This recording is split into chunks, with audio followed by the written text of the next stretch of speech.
Question number 1 देखिए, गोपियों द्वारा उद्धव को भाग्यवान कहने में क्या व्यंग निहित है। मतलब गोपियां उद्धव को व्यंग कर रही हैं। व्यंग का मतलब होता है जब हम किसी पे ताना मारते हैं ना, जैसे मान के चलो किसी को आपने बुलाया 4 बजे और वो आया पार्टी में 6 बजे, तो आप उससे कहते हो भाई और जल्दी आ जाते, मतलब एक तरह से ताना मार रहे हो आप कि वो इतना लेट आया है। तो गोपियां जो हैं उद्धव पे क्या ताना मार रही हैं कि गोपियां कहती हैं कि तुम तो भगवान श्री कृष्ण के साथ रहते हो, फिर भी तुम्हें उनसे प्रेम नहीं हुआ, और हम उनके मतलब उनसे दूर हैं, फिर भी हमें उनका जो प्रेम है वो हमें जा नहीं रहा। तो आंसर देखो कैसे लिखेंगे। गोपियां कहती हैं, गोपियां उद्धव पर व्यंग अर्थात ताना मारते हुए कहती है कि तुम भगवान श्री कृष्ण के साथ होते हुए भी उनके प्रेम को अनुभव नहीं कर पाए हो, यह तुम्हारा दुर्भाग्य है। मतलब वो कह रही हैं चिल्ड्रन, जो उद्धव हैं और भगवान श्री कृष्ण है वो एक साथ साथ मथुरा गए थे दोनों, ठीक है, तो वो एक साथ रहे, ठीक है, लेकिन फिर भी वो जो गोपियां हैं वो ये कह रही हैं कि तुम भगवान के साथ रहते हुए भी, श्री कृष्ण के साथ रहते हुए भी उनके प्रेम को नहीं अनुभव करवा रहे हो, और हम दूर से भी उनके प्रेम को अनुभव कर पा रहे हैं, तो ये तुम्हारा दुर्भाग्य है। नेक्स्ट क्वेश्चन, उद्धव के व्यवहार की तुलना किस किस से की गई है। देखो, उद्धव के व्यवहार की तुलना जो गोपियां हैं उन्होंने कमल के पत्ते से की है। कमल का पत्ता पानी में रहते हुए भी जल का स्पर्श नहीं पाता। जिस तरह से उद्धव क्या है, श्री कृष्ण के साथ रहते हुए भी उन्हें श्री कृष्ण से प्रेम नहीं हुआ, उन्हें श्री कृष्ण की भक्ति नहीं मिली, तो गोपियां कहती हैं तुम्हारी हालत किसकी तरह है, कमल के उस पत्ते की तरह है जो पानी में रहते हुए भी जल का स्पर्श नहीं करता। आंसर कैसे लिखेंगे, उद्धव के व्यवहार की तुलना कमल के पत्ते से की गई है जो पानी में रहकर भी गीला नहीं होता। नेक्स्ट क्वेश्चन, गोपियों ने किन किन उदाहरणों के माध्यम से उद्धव को उल्हाने दिए, मतलब उल्हाने मतलब ताने मारे हैं। तो गोपियों ने निम्नलिखित उदाहरणों के माध्यम से उद्धव को ताने मारे हैं या उल्हाना दिया है। नंबर 1, कमल का पत्ता जो कि रहता तो पानी में है लेकिन फिर भी पानी का स्पर्श नहीं करता। तेल की मटकी, जब तेल पानी में फैल जाता है या पानी के ऊपर तेल की मटकी को रखा जाता है तो तेल अलग रहता है और पानी अलग रहता है। और प्रेम की नदी। नेक्स्ट, उद्धव द्वारा दिए गए योग के संदेश ने गोपियों की विरह अग्नि में घी का काम कैसे किया। विरह अग्नि मतलब गोपियां श्री कृष्ण का इंतजार कर रही थी, उनके विरह में पागल हो रही थी, परेशान हो रही थी। चिल्ड्रन, जैसे मान के चलो कोई पर्सन ऑलरेडी गुस्से में है, एंग्री है कोई पर्सन, और आपने उससे और ज्यादा कोई खराब बात कह दी, तो आपने उसको और ज्यादा गुस्सा दिला दिया, मतलब आग में घी का काम कर दिया। यानी आग में जैसे अगर हम घी डालते तो आग और ज्यादा भड़क जाती है ना। तो एक तरफ तो क्या है, यहाँ इमेज से समझो, जो गोपियां हैं बेचारी व्याकुल हो रही थी, परेशान हो रही थी, उन्हें लग रहा था कि भगवान श्री कृष्ण जल्दी ही मथुरा से लौट कर आएंगे और उनसे मिलेंगे, लेकिन भगवान श्री कृष्ण ने वादा तो किया था लौटने का, लेकिन लौटे नहीं। और उधर उद्धव से कह दिया कि जाके गोपियों को ये संदेश दे देना कि तुम श्री कृष्ण को भूल जाओ और तुम योग किया करो, योग में ध्यान लगाओ। तो इस वाली बात से तो वो और ज्यादा नाराज हो गई। आंसर कैसे लिखेंगे, जिस तरह से जलती हुई आग में घी डालने से आग और बढ़ती है, जब आग में घी डालोगे तो और आग बढ़ेगी ना, उसी प्रकार जब गोपियों को यह संदेश मिला कि श्री कृष्ण ना तो खुद आ रहे हैं, कि भाई जिसका हम इंतजार कर रहे हैं और जिसने हमसे वादा किया था श्री कृष्ण ने आने का, एक तो वो आदमी खुद नहीं आ रहा, और गोपियों को योग में मन लगाने का संदेश दिया है, चलो तुम आ तो रहे नहीं हो, और इसके अलावा हमारे लिए ये संदेश और आपने भेज दिया कि योग में मन लगाओ। तो इस संदेश ने गोपियों की विरह अग्नि में घी का काम किया कि एक तो आपने हमसे वादा किया था कि मैं जल्दी लौट के आऊंगा, भगवान श्री कृष्ण ने, आप तो आए नहीं, उल्टा हमें उल्टा सीधा मैसेज और दे रहे हो कि हम योग में मन लगाएं। इससे जो गोपियों का जो पारा है, जो गुस्सा है, वो और ज्यादा बढ़ गया। मर ज्यादा ना लही के माध्यम से कौन सी मर्यादा ना रहने की बात की जा रही है। चिल्ड्रन देखो, इस चैप्टर में यह बताया गया है जो प्रेम है वो दोनों की साइड से होता है, प्रेमी की तरफ से भी और प्रेमिका की तरफ से भी। तो जो गोपियां हैं वो अपने आप को जो कृष्ण की भक्ति करती हैं, भगवान श्री कृष्ण की प्रेमिका मानती हैं। तो वो ये कहती हैं कि जब देखो इस इमेज में देखो, जब भगवान श्री कृष्ण मथुरा जा रहे थे तो उन्होंने हमसे ये वादा किया था कि वो जल्दी ही उद्धव के साथ लौट कर आएंगे, लेकिन उन्होंने उद्धव को तो भेज दिया और खुद नहीं आए। तो वो ये कह रही है कि ये प्रेम की मर्यादा नहीं है। प्रेम की मर्यादा क्या है, जहां पे प्रेमी को अपना जो प्रॉमिस है, अपना जो वादा है वो निभाना चाहिए, और भगवान श्री कृष्ण ने वो वादा नहीं निभाया। तो आंसर कैसे लिखेंगे, प्रेम को प्रेमी और प्रेमिका दोनों की तरफ से निभाया जाता है, ठीक है भाई। परंतु श्री कृष्ण ने गोपियों से प्रेम निभाने की बजाय उनके लिए योग का संदेश भेज दिया। भाई प्रेम तो निभाया नहीं, गोपियों का ये कहना है कि प्रेम तो निभाया नहीं और हमारे लिए योग का संदेश भेज दिया। इसी को गोपियों ने मर्यादा का उल्लंघन कहा है। नेक्स्ट क्वेश्चन, कृष्ण के प्रति अपने अनन्य प्रेम को गोपियों ने किस प्रकार अभिव्यक्त किया है?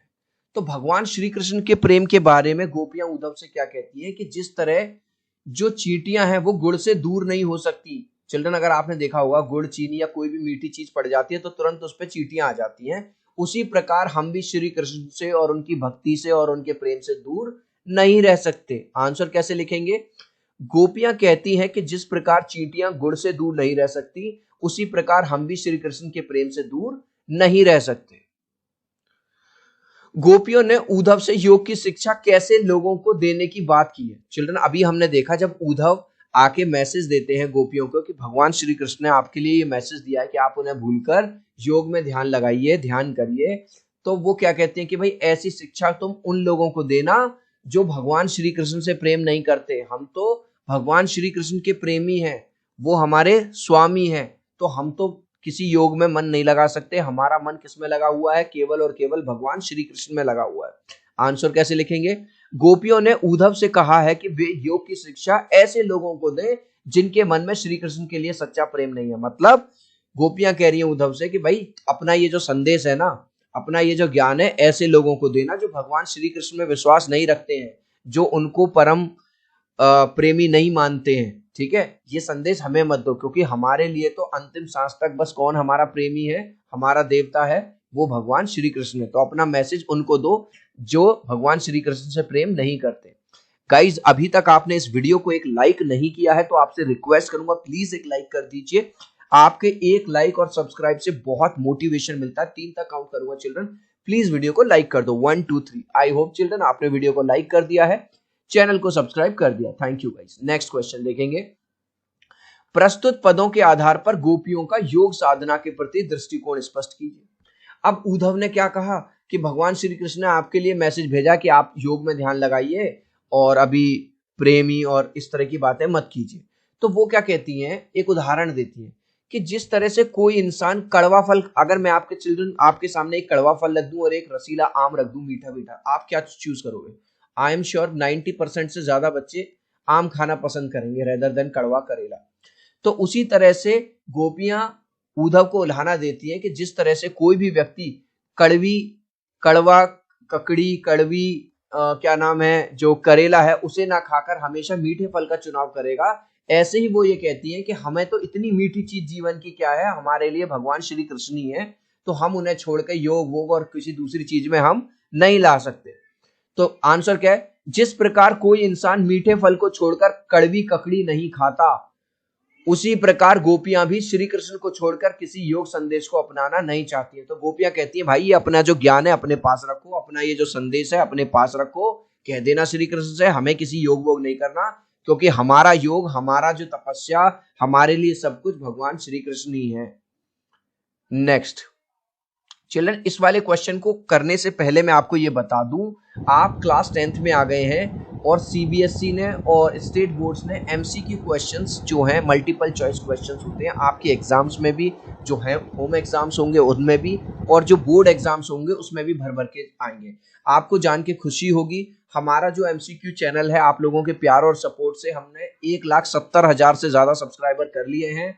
आपको क्लास 10th के हर सब्जेक्ट के जो एमसीक्यू क्वेश्चंस है वो एमसीक्यू चैनल पे मिल जाएंगे। इस तरह का लोगो है और इसका लिंक हमने डिस्क्रिप्शन में डाल दिया है। आज ही जाइए और एमसीक्यू चैनल को सब्सक्राइब कर लीजिए। गोपियों के अनुसार राजा का धर्म क्या होना चाहिए? इमेज से समझो। न्याय प्रिय राजा, मतलब राजा कैसा होना चाहिए? जो न्याय करे, जस्टिस करे। यहाँ पे गोपियां जो हैं भगवान श्री कृष्ण के ऊपर अन्याय का आरोप लगा रही हैं कि वो हमारे राजा हैं और राजा ने हमसे ये वचन दिया था, हमसे ये प्रॉमिस किया था कि मैं जल्दी ही लौट कर आऊंगा, लेकिन उन्होंने खाली उद्धव को भेज दिया और वो खुद वापस नहीं आए। तो उन्होंने प्रेम की मर्यादा नहीं निभाई और उन्होंने हमारे साथ क्या किया है? अन्याय किया है। आंसर कैसे लिखेंगे? गोपियों के अनुसार राजा का यह धर्म होना चाहिए कि वो प्रजा को अन्याय से बचाए। चिल्ड्रन जो क्वेश्चन आपको मेरे 2 लाइन के 1 लाइन के लग रहे हैं उनको आप अपनी साइड से एक्सपेंड कर सकते हो, 3 लाइन में डाल सकते हो, ठीक है, जैसे जैसे जो मैं बातें बता रहा हूं। क्योंकि गोपियां क्या चाहती थी, वो चाहती थी भगवान श्री कृष्ण लौट के आए, ठीक है, और वो नहीं चाहती थी कि किसी भी तरह का योग संदेश। गोपियों को कृष्ण में ऐसे कौन कौन से परिवर्तन दिखाई दिए जिनके कारण वे अपना मन वापस पा लेने की बात कहती हैं। मन का मतलब है दिल। जो गोपियां हैं वो अपना दिल मन सब किसको दे बैठी थी, भगवान श्री कृष्ण को। वही उनके प्रेमी है, वही उनके देवता हैं, वही उनका जीवन है। तो जब वो ये कहती हैं कि हमने तो अपना जो मन है ना, हम अपना मानसिक रूप से सब कुछ हमने भगवान श्री कृष्ण को दे दिया है, वो ही हमारे देवता हैं, वो ही हमारे राजा हैं, वो ही हमारे प्रेमी हैं, और आज अगर भगवान श्री कृष्ण वहां से हमारे लिए ये संदेश भिजवा रहे हैं तो ये बहुत ज्यादा गलत वो हमारे साथ कर रहे हैं। तो आंसर कैसे लिखेंगे, आंसर में लिखेंगे गोपियों के अनुसार श्री कृष्ण में अब निम्नलिखित परिवर्तन आ गए। क्या? नंबर 1, श्री कृष्ण के व्यवहार में अब छल कपट आ गया है।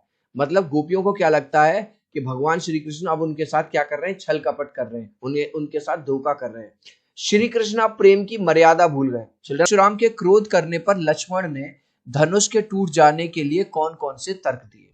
तो चिल्ड्रन इमेज से समझेंगे। जब मां सीता का स्वयंवर चल रहा था तो बहुत सारे राजा आए हुए थे, लेकिन किसी से भी वो धनुष उठाना तो छोड़ो, किसी से मतलब हिला भी नहीं। लेकिन जैसे ही भगवान श्री राम आए उन्होंने न केवल धनुष को उठाया और उनके छूते ही धनुष टूट गया। अब धनुष के टूटते ही परशुराम जी वहां आ गए, गुस्सा करने लगे, किसने ये धनुष तोड़ा है, वो सामने आ जाए, मैं उसको मौत की घाट उतार दूंगा, ये वो। तो लक्ष्मण जी जो है थोड़े गुस्से वाले हैं, लक्ष्मण जी भी। लक्ष्मण जी कहते हैं भाई मेरे भाई ने कोई जान पूछ के थोड़ी ना तोड़ा, ये जो धनुष था ये था ही इतना कमजोर, मेरे भाई ने तो बस छुआ भगवान श्री राम ने और ये टूट गया। तो आंसर कैसे लिखेंगे, परशुराम के क्रोध करने पर लक्ष्मण ने धनुष के टूट जाने के लिए निम्नलिखित तर्क दिए। पूरी लाइन कहां से लिख दी, क्वेश्चन में से। नंबर 1, श्री राम ने इसे तोड़ा नहीं, बस उनके छूते ही धनुष स्वतः टूट गया। तो लक्ष्मण जी क्या कह रहे हैं कि भैया मेरे भाई ने तो बस इसे छुआ था और ये छूते ही टूट गया। नंबर 2, इस धनुष को तोड़ने में श्री राम का कोई दोष नहीं, क्योंकि इसके टूटने पर उन्हें कोई लाभ या हानि नहीं होगी। तो यहाँ लक्ष्मण जी किससे समझा रहे हैं, परशुराम जी को कह रहे हैं भाई हमारा कोई प्रॉफिट लॉस थोड़ी है, हमने कोई मतलब मेरे भाई ने कोई जानबूझ के तोड़ा है, बस ये तो टूट गया, कोई हमारी ना तो इसमें कोई हमें प्रॉफिट मिला, लाभ मिला, और ना कोई नुकसान हुआ। धनुष बहुत पुराना और कमजोर होने के कारण हाथ लगाते ही टूट गया। वो कहते हैं भाई साहब ये जो धनुष है ये है ही इतना पुराना, है ही इतना कमजोर कि हाथ लगाते ही टूट गया। तो ये तीनों पॉइंट अगर आप एग्जाम में लिख देते हो फुल मार्क्स मिल जाएंगे। परशुराम के क्रोध करने पर राम और लक्ष्मण की जो प्रतिक्रियाएं हुई उनके आधार पर दोनों के स्वभाव की विशेषताएं अपने शब्द में लिखिए। फिर से इमेज से समझो। चिल्ड्रन जो भगवान श्री राम है, ठीक है, वो कैसे हैं, थोड़ा सा ये कहा जाएगा थोड़े ज्यादा समझदार हैं, थोड़े ज्यादा पोलाइट यानी विनम्र हैं, जबकि सर्वशक्तिमान हैं, इस ब्रह्मांड के स्वामी हैं। लेकिन वहीं जो उनके छोटे भाई हैं लक्ष्मण, वो अपने भाई यानी भगवान श्री राम से इतना प्यार करते हैं कि वो उनके बारे में एक शब्द भी नहीं सुन सकते। तो दोनों के बारे में हमें बताना है। राम जी का स्वभाव कोमल और विनयी है, मतलब एकदम सॉफ्ट, एकदम पोलाइट। परशुराम के क्रोध करने पर भी श्री राम ने धीरज से काम लिया। जब परशुराम जी क्रोध कर रहे थे और बड़े कठोर शब्द बोल रहे थे तब भी भगवान श्री राम ने गुस्सा नहीं किया और बड़ी विनम्रता के साथ कहा कि धनुष तोड़ने वाला उनका कोई दास ही होगा। दास कहते हैं चिल्ड्रन नौकर को, कि हे प्रभु अगर ये धनुष तोड़ा भी है तो हो सकता है वो कोई आपका दास ही हो, यानी अपने आप को वो उनका दास कह रहे हैं। लेकिन इसके विपरीत लक्ष्मण जी का स्वभाव कैसा, उग्र भाई साहब, गुस्से वाले हैं। आपको पता होगा एक बार रावण की बहन की नाक कान काट दिए थे लक्ष्मण जी ने गुस्से में। वे इस बात की परवाह नहीं करते कि उनकी बातों से परशुराम और भी ज्यादा क्रोधित हो जाएंगे। तो यानी एक नरम है और एक गरम है। लक्ष्मण और परशुराम के संवाद का जो अंश आपको सबसे अच्छा लगा वो संवाद शैली में लिखिए। संवाद मतलब कॉन्वर्सेशन लिखना है। परशुराम जी क्या कहते हैं, शिव जी का धनुष तोड़ने का दुस्साहस किसने किया, किसने तोड़ा है वो धनुष, बताओ मुझे। राम कहते हैं हे नाथ, इस शिव जी के धनुष को तोड़ने वाला तो आपका कोई दास ही होगा। लेकिन लक्ष्मण जी क्या कहते हैं, हे मुनि, बचपन में तो हमने न जाने कितने धनुष तोड़ दिए, परंतु तब तो आपने कभी क्रोध नहीं किया। इस धनुष में ऐसा आपको विशेष लगाव क्यों है भैया, हमने तो न जाने कितने धनुष तोड़ दिए, आपने कभी गुस्सा नहीं किया, लेकिन इस धनुष से आपको कुछ विशेष लगाव क्यों है। चिल्ड्रन अगर मजा आ रहा है, अच्छा लग रहा है, तो प्लीज एक वीडियो को एक लाइक कर देना। आपके एक लाइक और सब्सक्राइब से बहुत मोटिवेशन मिलता है। 3 तक काउंट करूंगा चिल्ड्रन, प्लीज वीडियो को लाइक कर दो। 1 2 3। आई होप चिल्ड्रन आपने वीडियो को लाइक कर दिया है, चैनल को सब्सक्राइब कर दिया। Thank you guys. Next question, बाल ब्रह्मचारी अति कोही विश्व विदित क्षत्रिय कुल द्रोही। अब आपको ये पद्यांश पढ़ना और इसका मतलब बताना। तो जो परशुराम है गुस्से में क्या कह रहे हैं, मैं बाल ब्रह्मचारी हूं, मैंने कभी जीवन में विवाह नहीं किया है, और क्षत्रिय कुल का द्रोही हूं, मैंने क्षत्रिय कुल का मैं दुश्मन हूं। भुजबल भूमि भूप बिनुकेनी विपुल बार महेंद्र दीनी। और न जाने मैंने कितनी बार क्षत्रिय राजाओं को मारकर उनकी जो जमीनें हैं वो ब्राह्मणों को दान में दे दी। सहसा बाहु भुज छेद निहारा परसु बिलोक महीप को मारा। अब वो बता रहे हैं कि एक जो राक्षस था सहसा बाहु, जिसकी बहुत सारे हाथ थे, वो भी मैंने अपने फरसे से काट दिए, मतलब उसको भी मौत के घाट उतार दिया। मातु पिता जन सोच बस कर ही महिष कसोर गर्भन के अर्भक दलन पर। तो परशुराम जी यहाँ पे लक्ष्मण जी को समझा रहे हैं, अरे तू खुद तो नहीं डरता, लेकिन अपने माँ बाप का सच सोच, क्योंकि मेरा ये जो फरसा है जिससे मैंने न जाने कितने क्षत्रिय राजाओं को मारा है, मेरे डर से तो जो गर्भ में पल रहे बच्चे हैं वो भी मर जाते हैं। तो इस बात को हम इसका मतलब लिखना है। परशुराम ने अपने विषय में यह कहा कि वे बाल ब्रह्मचारी हैं, ठीक है, मतलब शादी नहीं की, और अत्यधिक क्रोधी स्वभाव के हैं, मतलब उन्हें बहुत ज्यादा गुस्सा आता है। सारा संसार उनकी ताकत को जानता है। कई बार उन्होंने क्षत्रिय राजाओं को मारकर उनकी जमीन को किसको दान में दे दिया है, ब्राह्मणों को दान में दे दिया। उन्होंने इस फरसे से सहस्त्र बाहु, अभी दिखाया था मैंने यहाँ पे, ये जिसकी बहुत सारी आर्म्स थी, बहुत सारे हाथ थे, जो सहस्त्र बाहु था उसकी बाहों को काट डाला था। इसलिए हे नरेश पुत्र, नरेश पुत्र मतलब राजा के बेटे, तू क्यों अपने माता पिता को सोचने में विवश कर रहा है, उनका फरसा गर्भ में पल रहे शिशुओं का भी नाश कर देता है। चिल्ड्रन जैसा कि अब आप क्लास 10th में आ गए हो, गुड न्यूज ये है कि हर सब्जेक्ट में 20 नंबर के एमसीक्यू आएंगे आपके एग्जाम में। इंग्लिश बाबा का जो दूसरा चैनल है एमसीक्यू चैनल, उस पे आप लोगों के प्यार और सपोर्ट से 2 लाख से ज्यादा सब्सक्राइबर हो गए हैं, ठीक है। इस तरह का इसका लोगो है और हर सब्जेक्ट के एमसीक्यू मैंने डाल दिए हैं, लिंक डिस्क्रिप्शन में है। आज ही एमसीक्यू चैनल को सब्सक्राइब कर लीजिए। नेक्स्ट क्वेश्चन, लक्ष्मण ने वीर योद्धा की क्या क्या विशेषताएं बताई हैं। तो लक्ष्मण जी ने निम्नलिखित विशेषताएं बताई हैं। नंबर 1, शूरवीर अपनी वीरता का प्रदर्शन युद्ध में करते हैं, ना कि अपना खुद का गुणगान करते हैं। मतलब परशुराम जी से कहते हैं, यार तुम तो अपनी तारीफ खुद कर रहे हो, ऐसा थोड़ी ना करता। जो असली योद्धा होता है वो तो युद्ध में अपनी वीरता साबित करता है, ना कि अपने मुंह से अपना गुणगान करता। नंबर 2, वीर पुरुष स्वयं पर कभी अभिमान नहीं करते कि महाराज आप तो बस घमंडी होते जा रहे हो कि मैं ये कर दिया, मैंने वो कर दिया, मैंने सहस्त्र बाहु की भुजा काट डाली, क्षत्रिय राजा। आप तो जो असली वीर पुरुष होते हैं वो कभी घमंड नहीं करते। वीर पुरुष किसी के विरुद्ध गलत शब्दों का प्रयोग नहीं करते हैं, जो वीर पुरुष होते हैं। वीर योद्धा कैसा होता है, शांत होता है, विनम्र पोलाइट होता है, क्षमाशील, दूसरों को क्षमा करने वाला, धैर्यवान और बुद्धिमान होते हैं। तो ये वाले 4 आप क्वालिटीज लिखाना जो लक्ष्मण जी ने बताई। साहस और शक्ति के साथ विनम्रता हो तो इस कथन पर तो बेहतर है कथन, विचार कीजिए।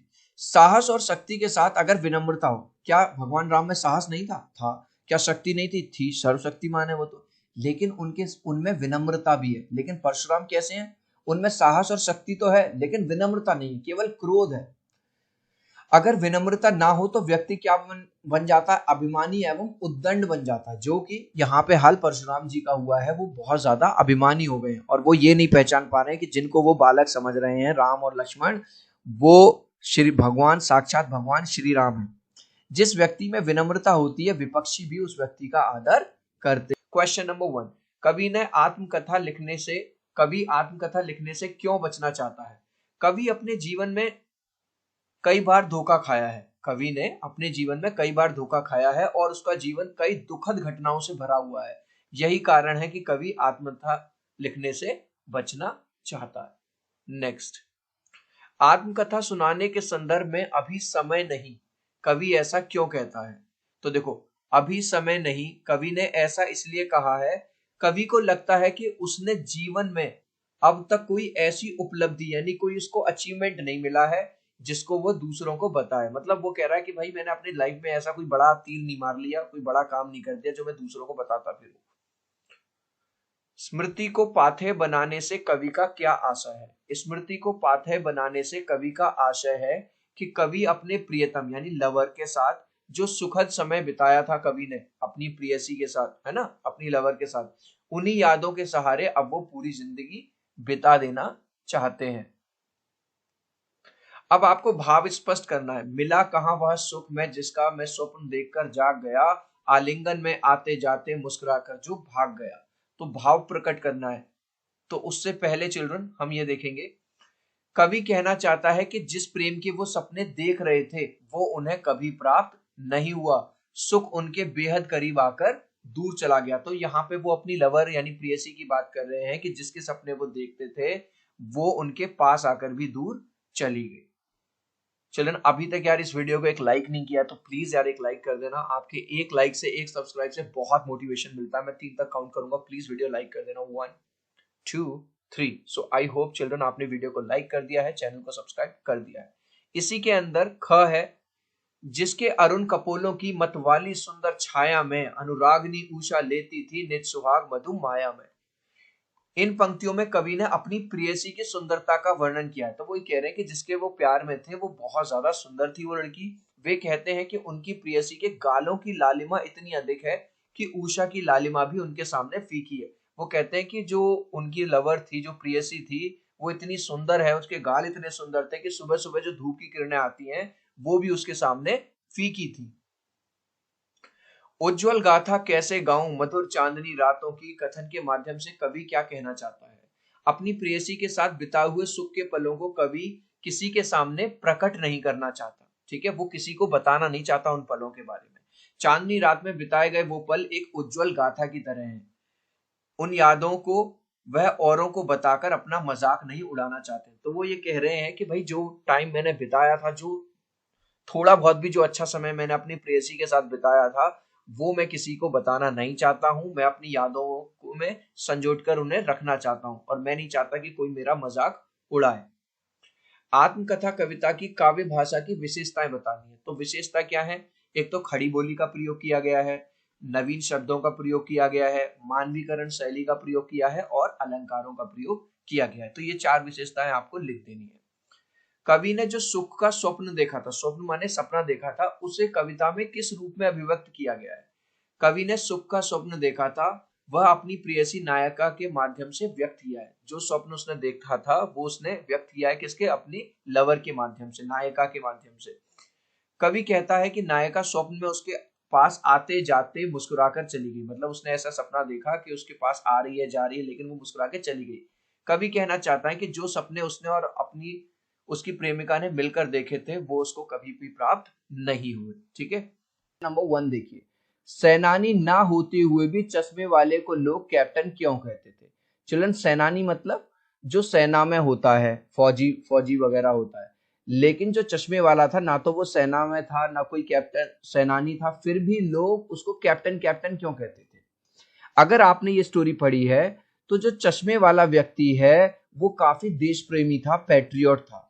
तो नेताजी यानी कि सुभाष चंद्र बोस की आपने कभी भी कोई फोटो या मूर्ति देखी होगी, उस पर एक चश्मा लगा रहता है क्योंकि वो चश्मा पहनते थे। तो जो हमारा ये चश्मे वाला था ये बहुत ज्यादा देश प्रेमी था। इमेज से समझो, जैसा कि एक फौजी होता है ना, वो अपने देश से बहुत ज्यादा प्यार करता है, उसी तरह से जो चश्मे वाला था वो भी अपने देश से बहुत प्यार करता था, देश प्रेमी था और नेताजी की मूर्ति पे वो चश्मा लगा दिया करता था इसीलिए। तो आंसर कैसे लिखेंगे? देखो, सेनानी ना होते हुए भी लोग चश्मे वाले को कैप्टन निम्नलिखित कारणों से कहते थे। ठीक है जी, तो पहला कारण क्या है? जिस तरह से एक फौजी अपने देश को प्रेम जिस तरह से एक फौजी को अपने देश से प्रेम होता है, देख रहे हो ये फौजी है हमारा, फौजी भाई, फौजी को जिस तरह से देश से प्रेम होता है उसी तरह से जो कैप्टन चश्मे वाला था उसको भी अपने देश से बहुत ज्यादा प्रेम था। तो पहला पॉइंट क्या लिखेंगे? जिस तरह से एक फौजी को अपने देश से प्रेम होता है, देश प्रेम का वही जज्बा चश्मे वाले में भी था। दूसरा, उसमें देश प्रेम एवं देशभक्ति का भाव कूट कूट कर भरा था। ठीक है, जो वो बहुत ज्यादा पैट्रियोटिक था। और तीसरा, चिल्ड्रन आपने देखा होगा कि जो नेताजी की मूर्ति है या नेताजी सुभाष चंद्र बोस जो है चश्मा लगाते थे, अगर आपने इस स्टोरी को पढ़ा है तो उनकी एक मूर्ति बनाई गई, उस पर चश्मा नहीं था। तो उसको ये चीज बुरी लगती थी कि नेताजी के मूर्ति पर चश्मा नहीं है था, तो श्रद्धा भाव से वो उनकी मूर्ति पर चश्मा लगा दिया करता था। क्या लिखेंगे? वह नेताजी की मूर्ति को बिना चश्मे के देखकर दुखी होता था और खुद से एक चश्मा मूर्ति पर लगा दिया करता था। तो चिल्ड्रन, हमको रटना नहीं है, हमको समझना है। अगर आपने समझ लिया एक बार तो आप एग्जाम में अपने वर्ड्स में लिख दोगे। ठीक है, देश प्रेमी था, देश प्रेमी की भावना उसमें कूट कूट के भरी थी, और नेताजी की मूर्ति को जब भी बिना चश्मे के देखता था बहुत दुखी होता था और खुद से एक चश्मा मूर्ति पे लगा दिया करता था। नेक्स्ट, अब जो क्वेश्चन नंबर 2 है, इसमें एक्चुअली 3 क्वेश्चन है, क, ख और ग। तीनों को एक एक करके डिस्कस करेंगे। क्वेश्चन देखो, हालदार साहब ने ड्राइवर को पहले चौराहे पर गाड़ी रोकने के लिए मना किया। हालदार साहब गाड़ी से आते थे, उनका ड्राइवर गाड़ी चलाता था, लेकिन बाद में तुरंत रोकने को कहा, लेकिन बाद में रोक दिया। हालदार साहब पहले मायूस क्यों हो गए? तो पहले ये समझेंगे। मान के चलो ये है हालदार साहब, ठीक है, हालदार साहब भी देश प्रेमी थे। हालदार साहब को जब ये पता चला कि जो कैप्टन चश्मे वाला है उसकी मृत्यु हो गई है, उसका निधन हो गया है, तो वो ये सोच सोच के दुखी हो रहे थे कि जो नेताजी की मूर्ति है अब उस पर चश्मा कौन लगाया करेगा, क्योंकि चश्मा उस पर रोज कौन बदल बदल के लगा देता था? कैप्टन चश्मे वाला। लेकिन अब तो उसकी मौत हो गई, अब कौन करेगा? ये सोच सोच के जो हालदार साहब है बड़े मायूस हो रहे थे, दुखी हो रहे थे। तो आंसर कैसे लिखेंगे? हालदार साहब को जब यह पता चला कि चश्मे वाले व्यक्ति का निधन मतलब उसकी मृत्यु हो गई है, तो वह यह सोचकर उदास थे कि अब नेताजी की मूर्ति पर चश्मा कौन लगाएगा।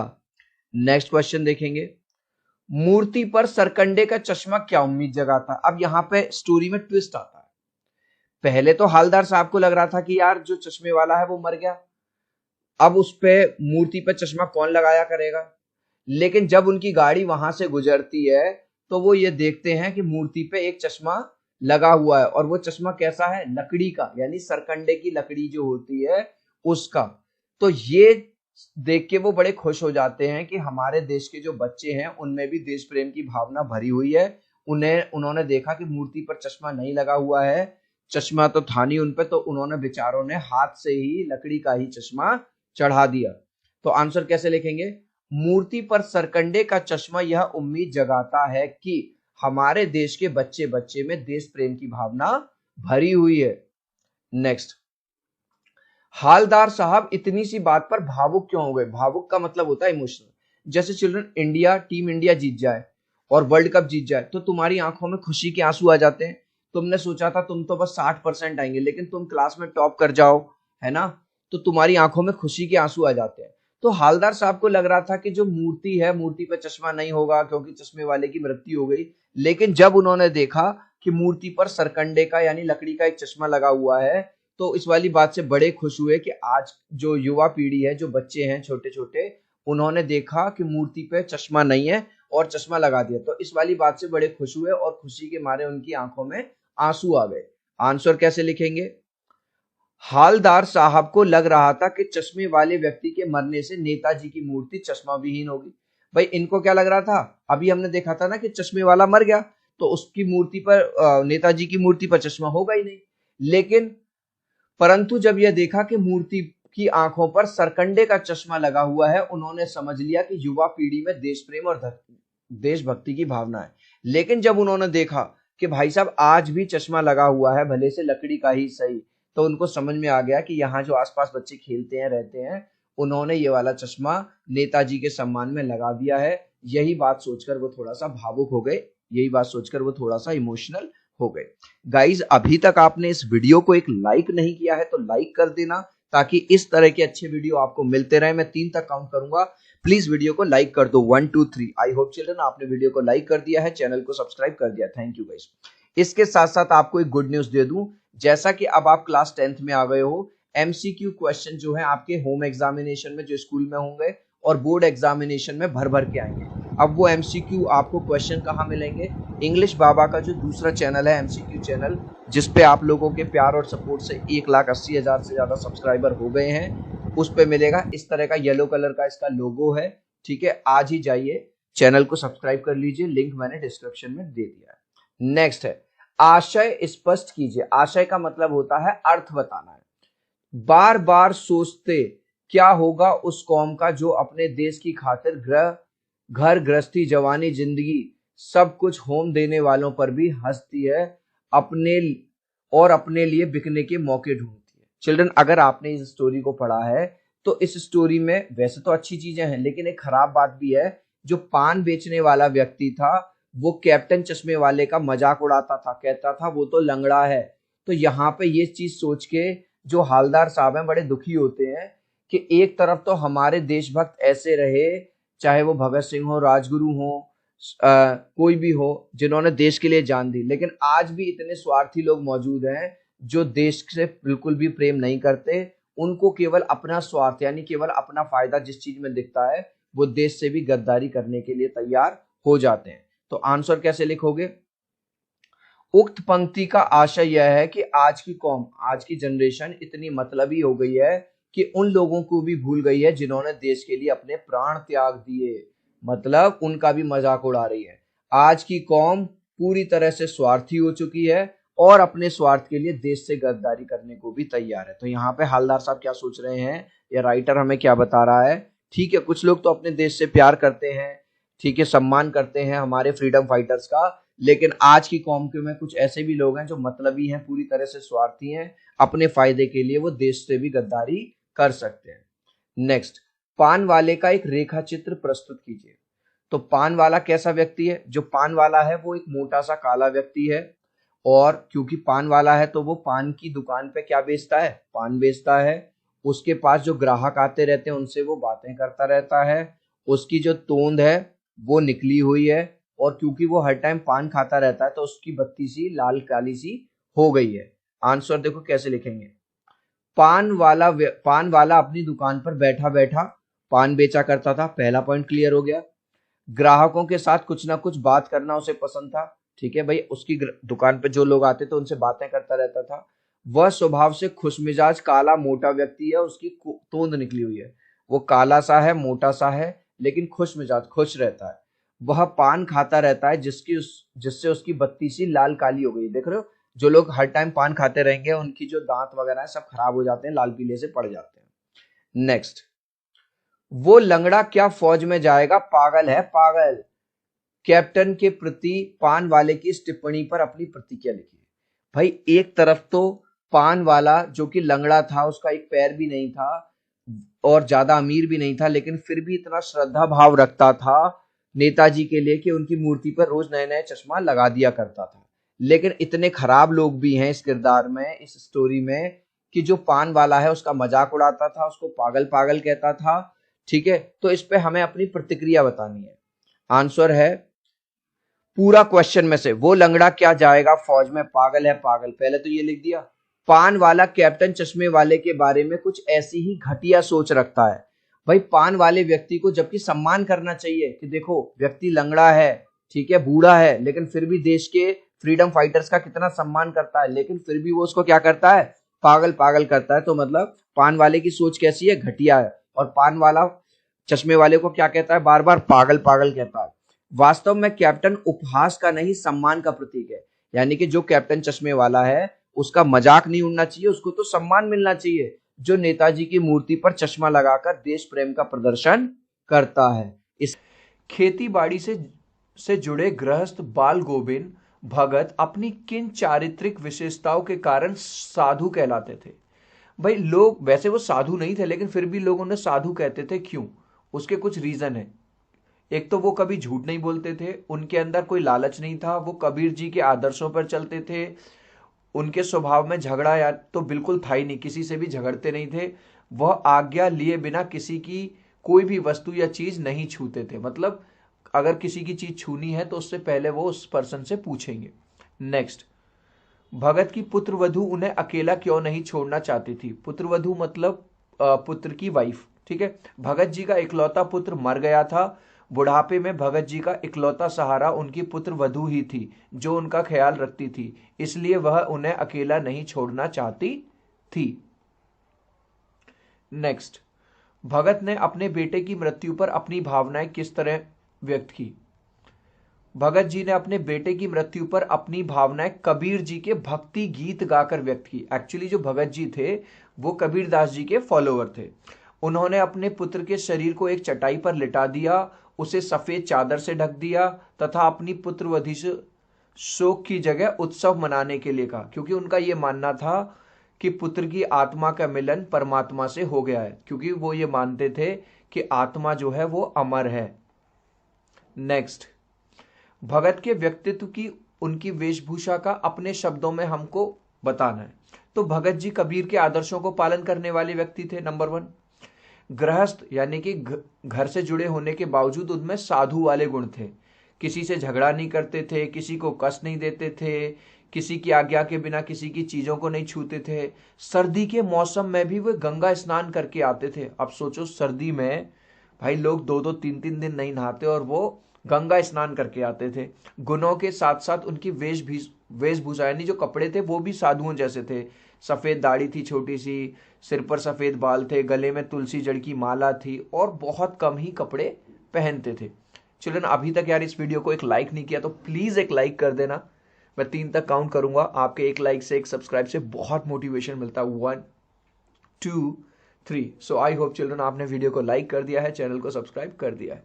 नेक्स्ट, बाल गोविंद भगत की दिनचर्या लोगों के अचरज का कारण, मतलब लोगों बड़े सरप्राइज होते थे। क्यों? क्योंकि भगत जी की दिनचर्या लोगों के अचरज का कारण बन गई थी, क्योंकि वृद्ध यानी कि बूढ़े होने के बावजूद भी अपने सिद्धांतों तथा आदर्शों का गहराई से पालन करते थे। वह अकेले ही खेती करते थे। भाई बूढ़ा आदमी हो गया, ठीक है, अकेले ही खेती करते थे तथा सर्दी में भी गांव से 2 मील दूर जाकर गंगा में स्नान करने जाते थे, बूढ़े होने के बावजूद भी। तो यही सब देख के लोग अचरज में यानी सरप्राइज हो जाते थे। नेक्स्ट, पाठ के आधार पर बाल गोविंद भगत के मधुर गायन की विशेषताएं बताइए। भाई जो बाल गोविंद भगत थे वो मधुर गायन करते थे, कबीर जी के गीत गाते थे। भगत जी कबीर के आदर्शों का पालन करते थे तथा उनके ही भक्ति गीत अपने मधुर स्वरों में गाया करते थे। उनके कंठ की मधुरता इतनी मनमोहक थी कि लोग मंत्रमुग्ध होकर उनके गुनगुनाने लगते थे। मतलब जब भी वो गाना गाते थे कबीर जी का, कि लोग भी मतलब उन्हीं के साथ गाने लग जाते थे, इतना मीठा उनका स्वर था। नेक्स्ट, कुछ मार्मिक प्रसंगों के आधार पर यह दिखाई देता है कि बाल गोविंद भगत प्रचलित सामाजिक मान्यताओं को नहीं मानते थे। मतलब समाज में जो चल रहा होता था उन चीजों को वो नहीं मानते थे, तो वो बातें बतानी है। नंबर 1, भगत जी अन्य साधुओं की तरह भिक्षा मांगकर खाने के विरोधी थे। आपने देखा होगा साधु संत भिक्षा मांगकर, भीख मांगकर खाते हैं, लेकिन वो इस बात का विरोध करते थे। उन्होंने अपने पुत्र की मृत्यु के बाद अपनी पुत्रवधू को पुनर्विवाह करने का आदेश दे दिया, जबकि उस समाज में इसकी मान्यता नहीं है ना। भाई बहुत पुराने टाइम की बात हो रही है, उस टाइम पे ऐसा सब नहीं होता था, लेकिन फिर भी अपने पुत्र की मृत्यु के बाद उन्होंने अपनी पुत्रवधू के लिए क्या आदेश दिया कि जाओ और तुम दूसरा शादी करो, दूसरा विवाह करो। भगत जी ने अपने पुत्र को मुखाग्नि, जब उनका पुत्र मर गया था तो जो लास्ट में चिता दी जाती है वो आदमियों द्वारा दी जाती है, लेकिन वो भी उन्होंने अपनी पुत्रवधू यानी कि अपने बेटे की वाइफ से दिलवाई थी। तो ये सारी चीजें हमको बताती हैं कि वो सामाजिक कुरीतियों को नहीं मानते थे। धान की रोपाई, मतलब चावल को जब लगाया जाता है, धान बोला जाता है, के समय समूचे माहौल को भगत जी की स्वर लहरियां किस तरह से चमत्कृत कर देती थी, उसके माहौल का शब्द चित्र प्रस्तुत कीजिए। धान की रोपाई के समय भगत जी अपने सुरीले कंठ से मधुर गीत गा रहे थे। उनकी मधुर वाणी से लोग झूम रहे थे। भाई आपने देखा हो, आप ट्रेवल कर रहे हो और आपकी कार में गाने चल रहे हो तो आपको यही नहीं पता चलता 2 घंटे कहाँ बीत गए। तो ऐसे ही जब धान की रोपाई चल रही थी और भगत जी अपने मधुर कंठ से गीत गा रहे थे तो लोग भी झूम रहे थे तथा महिलाएं अपने होठों से उस गीत को गुनगुना रही थीं। भगत जी के मधुर संगीत से चारों ओर मिठास फैल गई। लेखक को नवाब साहब के किन हाव भावों से महसूस हुआ कि वे उनसे बातचीत करने के लिए तनिक भी उत्सुक नहीं है? तो सबसे पहले क्वेश्चन को समझो। जैसे ही लेखक गाड़ी में चढ़ता है तो वो उसके फेशियल एक्सप्रेशन से समझ जाता है कि यार ये आदमी ना मुझसे, जो उसमें नवाब साहब बैठे थे, वो मुझसे बात करने के लिए इंटरेस्टेड नहीं है। तो ऐसा कैसे पता चलता है? लेखक जैसे ही रेलगाड़ी के डब्बे में चढ़ा, नवाब साहब को ऐसा लगा कि जैसे कि उनकी प्राइवेसी, अब यहाँ पे मैंने प्राइवेसी तुम्हारे लिए लिख दिया है इंग्लिश में, लेकिन तुम्हें लिखना है एकांत, ठीक है। एग्जाम में तुम्हें प्राइवेसी नहीं लिखना, मैंने समझाने के लिए लिखा है।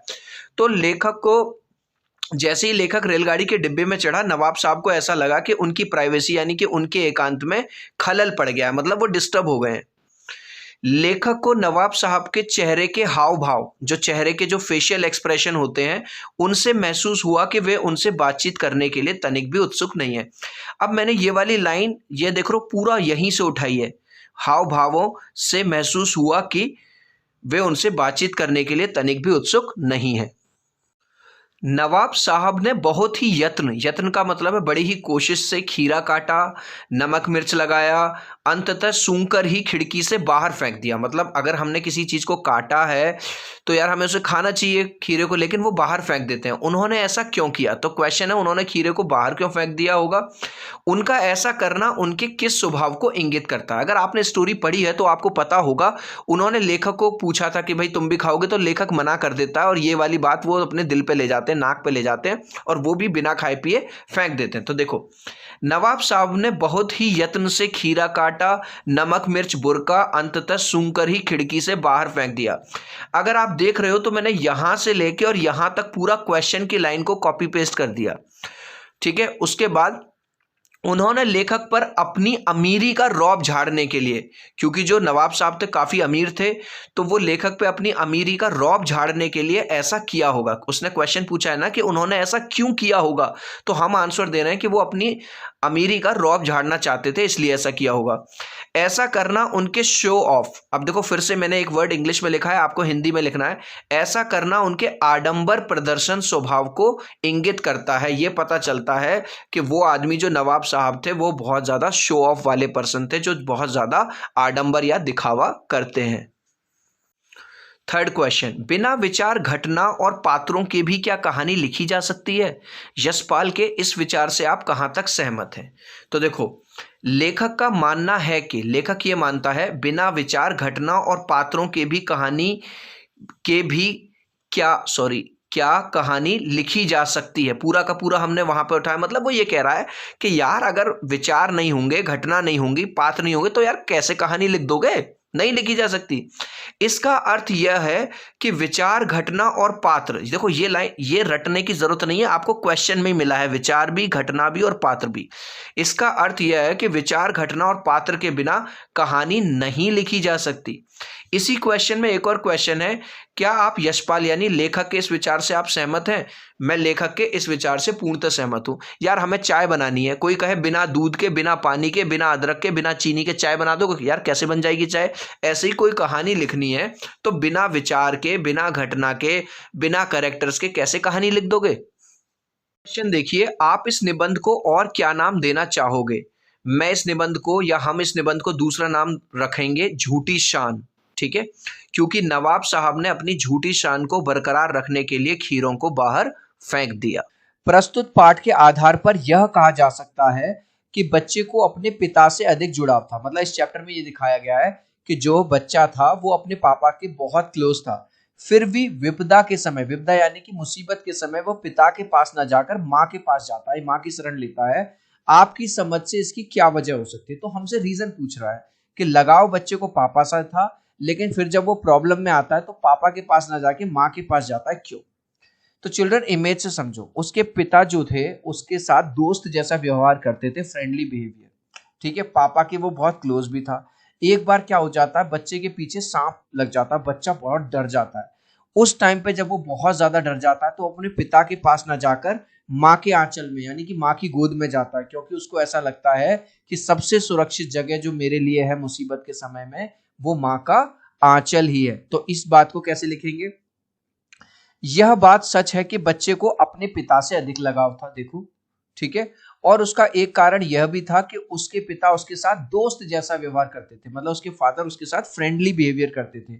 परंतु विपदा, विपदा मतलब मुसीबत के समय उसे जिस लाड़ प्यार और ममता की जरूरत थी वह केवल माँ के आंचल में मिल सकती थी।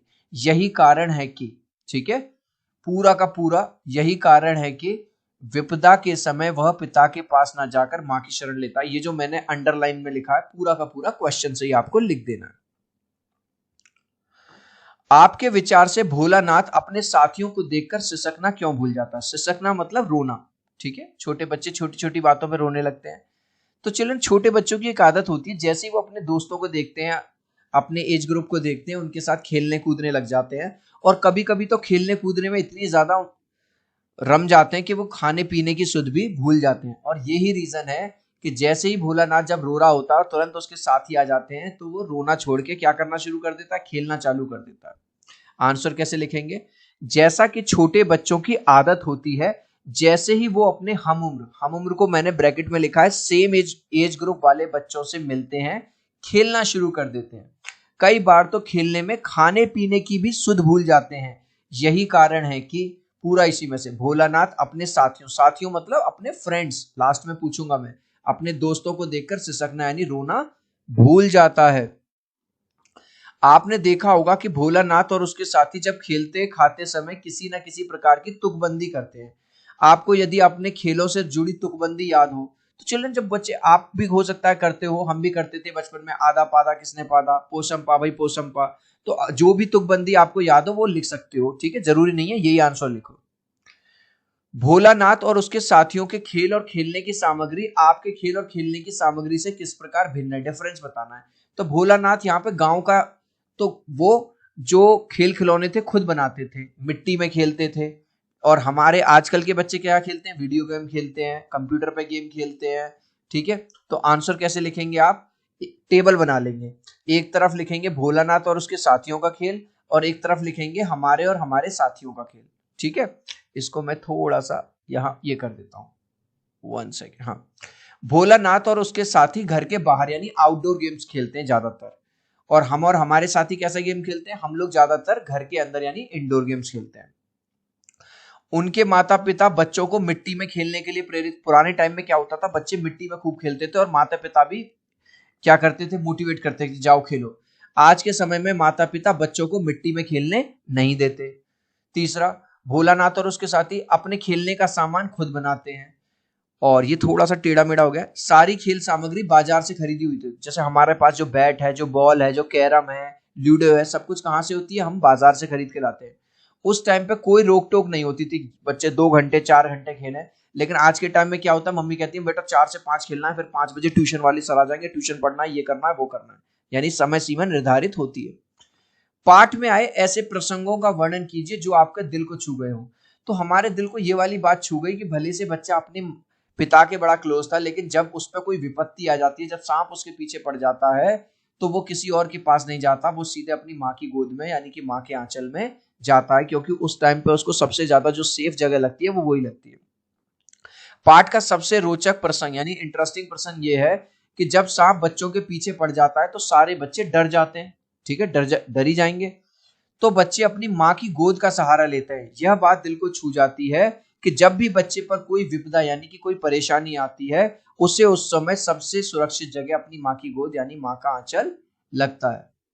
चिल्ड्रन, अगर वीडियो अच्छा लग रहा है तो प्लीज वीडियो को एक लाइक कर देना। आपके एक लाइक और सब्सक्राइब से बहुत मोटिवेशन मिलता है। 3 तक काउंट करूंगा चिल्ड्रन, प्लीज वीडियो को लाइक कर दो। 1 2 3। आई होप चिल्ड्रन आपने वीडियो को लाइक कर दिया है, चैनल को सब्सक्राइब कर दिया। Thank you guys. इसके साथ साथ आपको गुड न्यूज दे दूं, जैसा कि क्लास 10th में आ गए हो, हर सब्जेक्ट में 20 मार्क्स के एमसीक्यू आएंगे हर सब्जेक्ट में आपके एग्जाम में। इंग्लिश बाबा का जो नया चैनल है एमसीक्यू चैनल, उस पे आप लोगों के प्यार और सपोर्ट से 2 लाख से ज्यादा सब्सक्राइबर हो गए हैं। इस तरह का लोगो है, लिंक मैंने डिस्क्रिप्शन में दे दिया है। आज ही एमसीक्यू चैनल को भी सब्सक्राइब कर लीजिए। नेक्स्ट क्वेश्चन, इस उपन्यास के अंश में 30 के दशक की ग्राम्य संस्कृति का चित्रण है। मतलब इस चैप्टर में गांव की स्थिति दिखाई गई है कि 30 के दशक में कैसी थी। आज की ग्रामीण संस्कृति में आपको किस तरह के परिवर्तन दिखाई देते हैं। तो भाई ये उस टाइम का दौर दिखाया गया है जब बच्चे मिट्टी में खेलते थे, माता पिता रोकते नहीं थे, बच्चे अपना सामान खुद बनाते थे, कोई ऊंच नीच जात पात इस तरह की चीजें नहीं होती थी। लेकिन आजकल तो गांव में भी देखो तो बच्चे भाई साहब वीडियो गेम खेल रहे हैं, कंप्यूटर पे गेम खेल रहे हैं, है ना। उस टाइम पे बच्चों को खेलने के साथ ही वो सारे स्किल्स भी सिखा दिए जाते थे जो उनको लाइफ में जरूरी होंगे। तो आंसर कैसे लिखेंगे, 30 के दशक में लोग सीधे साधे हुआ करते थे। पुराने टाइम में हर त्योहार को मिलजुल कर मनाया करते थे। उस समय बचपन में बच्चों को खेल खेल में वो सभी गुण सिखा दिए जाते थे जिससे वह बच्चा आगे चलकर अपने कार्य क्षेत्र यानी प्रोफेशनल लाइफ के साथ व्यवहारिक भी बन सके। मतलब जैसे कोई किसान है तो अपने बच्चे को पहले ही वो सिखा देता था छोटे पे ही किसानी कैसे करते हैं। कोई कुम्हार है तो वो अपने बच्चे को छोटे पे ही सिखा देता था कि मिट्टी के बर्तन कैसे बनाए जाते हैं। परंतु आज की संस्कृति में जात पात, आज की डेट में लोग हाई कास्ट लो कास्ट करने लगे हैं, ऊंच नीच करने लगे हैं, भेदभाव की भावना आ गई है। अब बच्चे एक साथ मिट्टी में खेलने की बजाय क्या खेलते हैं, कंप्यूटर और मोबाइल आदि पर वीडियो गेम खेलना ज्यादा पसंद करते हैं। यहां माता पिता का बच्चे के प्रति जो वात्सल्य मतलब जो प्यार व्यक्त हुआ है उसको अपने शब्दों में लिखो। तो सबसे पहले सुनो, पिता का क्या वात्सल्य है। पिता अपने बच्चे को नहलाता है, उसके माथे पे तिलक लगाता है, उसको अपने कंधे पर बिठा के कहाँ ले जाता है, गंगा किनारे ले जाता है। तो पहले पिता का वात्सल्य लिख दो। पिता का अपने बच्चे को नहलाना, उसके माथे पर तिलक लगाना, फिर उसे कंधे पर बिठाकर गंगा तक ले जाना आदि प्रसंग में पिता द्वारा वात्सल्य यानी कि पिता द्वारा प्रेम व्यक्त हुआ है। अब माता क्या करती है, माता उसको तोता मैना वाला गेम खिलवाती हैं, उसके बाल काटती हैं, उसका श्रृंगार करती हैं। जब बच्चा रोने लगता है तो बच्चे को चुप कराती हैं। तो यहाँ पे माता का जो वात्सल्य है, प्यार है। वहीं दूसरी ओर माता का बच्चे को तोता मैना आदि के नाम पर खिलाना, बच्चे का श्रृंगार यानी उसके बाल वगैरह काटना, रोते हुए बच्चे को चुप करना आदि प्रसंग में माता द्वारा वात्सल्य व्यक्त हुआ है। माता का आंचल शीर्षक की उपयुक्तता बताते हुए कोई अन्य शीर्षक, एक और टाइटल बताना है। माता का आंचल एक उपयुक्त शीर्षक है क्योंकि बच्चे को कितना भी दुलार प्यार मिल जाए पर अंत में विपदा के समय उसको यानी मुसीबत के समय किसकी याद आती है, माँ के आंचल की ही याद आती है। इसका अन्य शीर्षक क्या हो सकता है, इस तरह से लिख देंगे इन्वर्टेड कॉमा में, माता पिता एक वरदान। सितारों की रोशनी में नहाया गंतोक लेखिका को किस तरह सम्मोहित कर रहा था। तो चिल्ड्रन, लेखिका जो है गंतोक घूमने गई थी और जब उसने रात के समय में लाइट एक तो जल रही थी और उधर स्टार्स चमक रहे थे, तो उसको वो नजारा इतना सुंदर लगा कि जैसे भाई साहब वो कहीं खोई गई। उसको इतना ऐसा लगा कि जैसे किसी ने उस पर जादू कर दिया हो। तो आंसर कैसे लिखेंगे आप, पूरा क्वेश्चन में से झिलमिलाते सितारों की रोशनी में नहाया गंतुक लेखिका को इस हद तक सम्मोहित कर रहा था। सम्मोहित मतलब बहुत अच्छा लग रहा था कि उसे लगा किसी ने उस पर जादू कर दिया हो, मतलब सब कुछ मजा आ रहा था उसे सब कुछ ठहरा हुआ लग रहा था। गंतोक को मेहनतकश बादशाहों का शहर क्यों कहा गया, पहले इमेज से समझो। गंतोक माउंटेन एरिया है चिल्ड्रन। माउंटेन एरिया पे क्या होता है, सड़कें बनाना आसान नहीं होता, घर बनाना आसान नहीं होता, होटल बनाना आसान नहीं होता, लाइफ बहुत हार्ड होती है। लेकिन वहां के लोग इतने ज्यादा हार्ड वर्किंग हैं, इसीलिए उन्हें मेहनतकश बादशाह कहा गया है कि उन्होंने ऐसी जगह पर भी सड़क पहाड़ों को काटकर क्या बना दिए हैं, सड़कें बना दी हैं, आने जाने का रास्ता बना दिया है और उसको रहने योग्य बना दिया, सुंदर बना दिया उस जगह को। इसीलिए लेखिका ने इन लोगों को क्या कहा है, मेहनतकश बादशाह कहा है कि इन्होंने अपनी मेहनत से ऐसी जगह को बहुत सुंदर बना दिया है। पर्वतीय स्थल पर जीवन जीना आसान नहीं होता, बिल्कुल नहीं होता भाई, ना तो इधर से उधर जा सकते जल्दी से, ना जल्दी से रोड बना सकते। लेकिन गंतोक के मेहनती लोगों ने अपनी दिन रात की मेहनत से इस जगह को सुंदर और रहने योग्य बना दिया है। इसलिए के बाद पूरा क्वेश्चन से, इसलिए गंतोक को मेहनतकश बादशाहों का शहर कहा गया है। ये जो अंडरलाइन मैंने की है आपको अंडरलाइन नहीं करनी, बस आपको ये समझाने के लिए किया है कि मैंने ये चीज क्वेश्चन में से ही उठाई है। नेक्स्ट क्वेश्चन, कभी श्वेत तो कभी रंगीन पताकाओं का फहराना किन अलग अलग अवसरों की ओर संकेत करता है। तो चिल्ड्रन, रंगीन पताकाएं, ये देखो बौद्ध धर्म में इस तरह की कलरफुल जो पताकाएं हैं उनको लहराया जाता है, लेकिन कभी फहराया जाता, लेकिन कभी कभी श्वेत व्हाइट। तो क्या है, बौद्ध धर्म में क्या होता है, जब कोई अच्छी चीज आती है, कोई सेलिब्रेशन आता है, उसको सब सेलिब्रेट करते हैं और कलरफुल पताकाएं लगाते हैं। लेकिन दुख की घड़ी में, जैसे किसी की कोई मर जाए, तो ऐसे दुख की घड़ी में शोक व्यक्त करने के लिए किस तरह की पताकाएं लगी जाती हैं, व्हाइट। मैं लास्ट में पूछूंगा।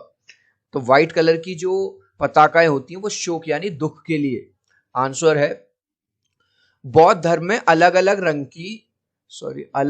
रंग की पताकाएं फहराई जाती हैं। शोक यानी दुख के समय सफेद पताकाएं फहराई जाती हैं और शुभ कार्य में रंगीन पताकाएं, जैसा यहां दिख रहा है, फहराई जाती हैं।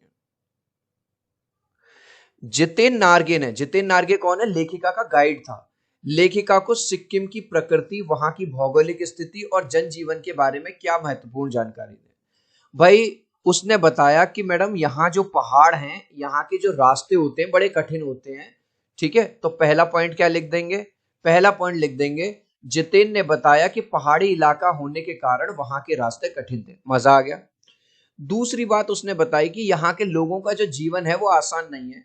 जो बच्चे हैं पहले स्कूल भी जाते हैं, स्कूल से आने के बाद भी उन्हें काम करना पड़ता है। फायरवुड जो लकड़ी है वो इकट्ठी करनी पड़ती है, चूल्हा जले जिससे उनके घर में। इसके साथ साथ बच्चों को क्या करना पड़ता है, उनके जो मवेशी हैं, जो जानवर हैं उनको भी चराने जाना पड़ता है। तो ये वाली बात हम कैसे लिख देंगे? बच्चों की जिंदगी कठिनाइयों से भरी हुई थी। स्कूल से आने के बाद बच्चों को लकड़ियां लाने में, देख रहे हो बच्चे लकड़ियां ला रहे हैं यहाँ पे, अपने मवेशियों को चराने में अपने परिवार की मदद करते थे। मवेशी मतलब जो जानवर होते हैं, कैटल होते हैं, उनको मवेशी बताया। इसके अलावा जितेंद्र नार्गे ने क्या बताया कि जब आप कटाव जाओगी वहां पे आपको ताजा बर्फ देखने को मिलेगी। तो तीसरा पॉइंट क्या लिखेंगे? जितेंद्र ने लेखिका को यह भी बताया कि कटाव में जाकर उसको ताजा बर्फ देखने को मिलेगी। अब ये वाला जो चीज है, ये पूरे क्वेश्चन से जितेंद्र नार्गे ने लेखिका को सिक्किम की प्रकृति, वहां की भौगोलिक स्थिति एवं जनजीवन के बारे में बस मैंने एक चीज जोड़ दिया, निम्नलिखित जानकारियां दी, और ये 3 पॉइंट लिखा ना, फुल मार्क्स मिल जाएंगे। नेक्स्ट, लॉन्ग स्टॉक में घूमते हुए चक्र को देखकर लेखिका को पूरे भारत की आत्मा क्यों दिखाई दी, एक जैसी क्यों दिखाई दी?